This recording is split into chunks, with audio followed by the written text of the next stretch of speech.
ಇವತ್ತಿನ ಪತ್ರಿಕಾಗೋಷ್ಠಿಗೆ ಗದಗ ನಗರದ ಎಲ್ಲ ಮಾಧ್ಯಮದ ಸ್ನೇಹಿತರಿಗೆ ಸ್ವಾಗತವನ್ನು ಕೋರ್ತಾ, ಬಹುಶಃ ಕರ್ನಾಟಕ ರಾಜ್ಯದಲ್ಲಿ ಕಾಂಗ್ರೆಸ್ ಸರ್ಕಾರ ಅಧಿಕಾರಕ್ಕೆ ಬಂದ ಮೇಲೆ ರೈತರಿಗೆ ಕರಾಳ ದಿನಗಳು ಪ್ರಾರಂಭ ಆಯಿತು. ಬಂದ ತಕ್ಷಣ ಅವರು ನಮ್ಮ ಸರ್ಕಾರ ಇದ್ದಾಗ ನಾವೇನು ಕೊಡ್ತಾ ಇದ್ವಿ 4,000 ರೂಪಾಯಿನ ಕಟ್ ಮಾಡಿದ್ರು ರೈತರ ಅಕೌಂಟಿಗೆ ಹೋಗೋದು.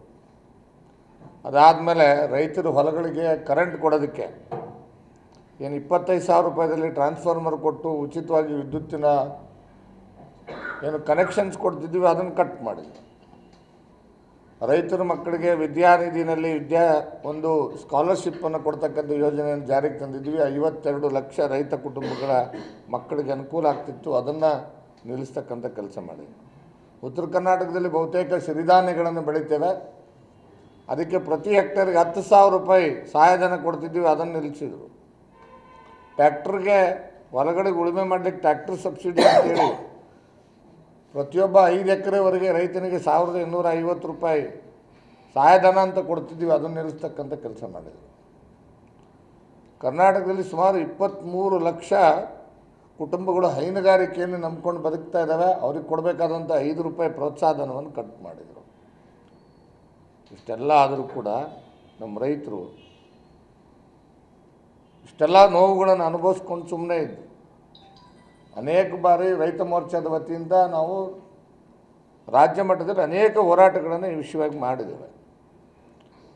ಈ ವರ್ಷ ಅತ್ಯಂತ ಉತ್ತಮವಾದಂಥ ಮಳೆಯಾಗಿದೆ. ಬಿತ್ತನೆ ಜೋರಾಗಿ ನಮ್ಮ ರೈತರೆಲ್ಲ ಮಾಡಿದ್ದಾರೆ. ಇನ್ನೂ ಕೆಲ ಕಡೆ ಬಿತ್ತನೆ ನಡೀತಾ ಇದೆ. ಕೇಂದ್ರ ಸರ್ಕಾರ ಕೊಟ್ಟಿರತಕ್ಕಂಥ ರಸಗೊಬ್ಬರವನ್ನು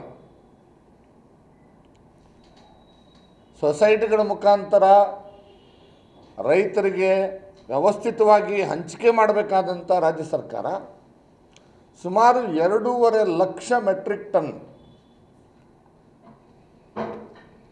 ಯೂರಿಯಾ ಗೊಬ್ಬರವನ್ನು ಕಳ್ಳಸಂತೆಯಲ್ಲಿ ಮಾರಾಟ ಮಾಡ್ತಕ್ಕಂಥ ವ್ಯವಸ್ಥಿತವಾದಂಥ ಕೆಲಸದಲ್ಲಿ ತೊಡಗಿರತಕ್ಕಂಥದ್ದು. ಇದರ ವಿರುದ್ಧ ಭಾರತೀಯ ಜನತಾ ಪಕ್ಷದ ರೈತ ಮೋರ್ಚಾದ ನೇತೃತ್ವದಲ್ಲಿ ಪ್ರತಿ ಜಿಲ್ಲೆಗಳಲ್ಲಿ ಹೋರಾಟಗಳನ್ನು ಹಮ್ಮಿಕೊಂಡು ಹೋರಾಟವನ್ನು ಮಾಡ್ತಾ ಇದ್ದೇವೆ.